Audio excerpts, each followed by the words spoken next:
The Inquiry brings you weekly news webcast with Spencer Jackson.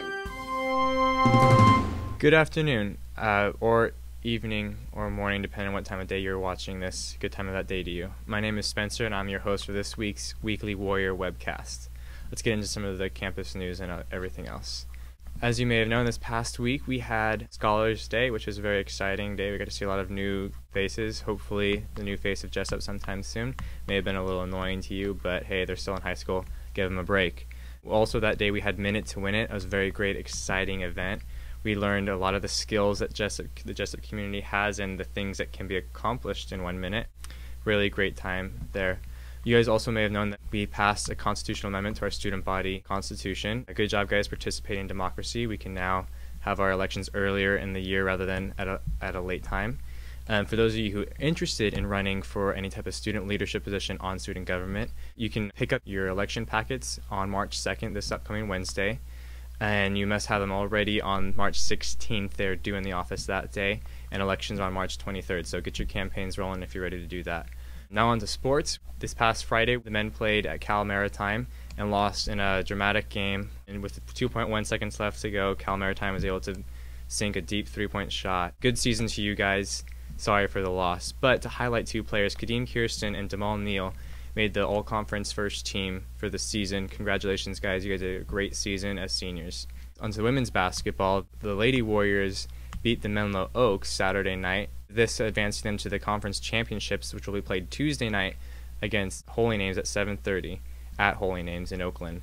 Congratulations. Keep fighting and don't give up till you go to nationals. To highlight Ashley Rose, one of the star players on the women's basketball team, she got All-Conference Player of the Year. Congratulations. She averaged 18.1 points per game. Great season, Ashley. Once again, congratulations. This Friday and Saturday, Jessup will be hosting a softball tournament with Patton University and Oregon Institute of Technology. Jessup will be playing games starting Friday at 1 o'clock and then a game right after that. And they'll also be playing a game on Saturday starting at 2 o'clock and then a game right after that game. So go support your Lady Warriors and their softball endeavors this Saturday at Lone Tree Park just around the corner from campus. Now on to this week's campus events. This upcoming Wednesday, March 2nd, will be the Dine and Donate for Mary's Pizza Shack. For more information on that, go to the link right below here. Read the article. It's a great cause. 15% of your proceeds will go to the English department's trip to Europe. It's help support your fellow students going to Europe and broadening their education horizon. Also, next Wednesday, March 9th, there will be a blood drive from 10:30 to 2:30 here on campus. If you want more information about that, contact John Lorente at jlorente@jessup.edu. You won't see me there because I don't do needles and will pass out, and they'll probably need some blood from that.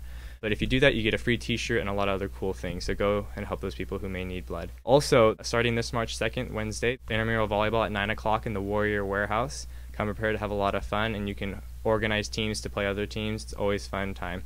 If you want more information about that, contact Dominique Talley at dtalley@jessup.edu. Now on to global events. As most of you may know, there's a lot going on in North Africa. Most recently, the country of Libya has started a lot in protests this past 7 days. The government there has ordered the shooting of all protesters, and in the past 7 days there's been more than 1,000 deaths killed by the government itself. Fortunately, though, most of the eastern part of that country has been taken over by the rebels and military personnel who have denounced the government and sided with the rebellion cause of the country. This will most likely break out into a civil war. President Obama and several other countries have done sanctions against the country and frozen their assets that they have in our country, they have in their respective countries. If you want more information about that, you can read our article that we have on the Inquiry about what's going on in North Africa.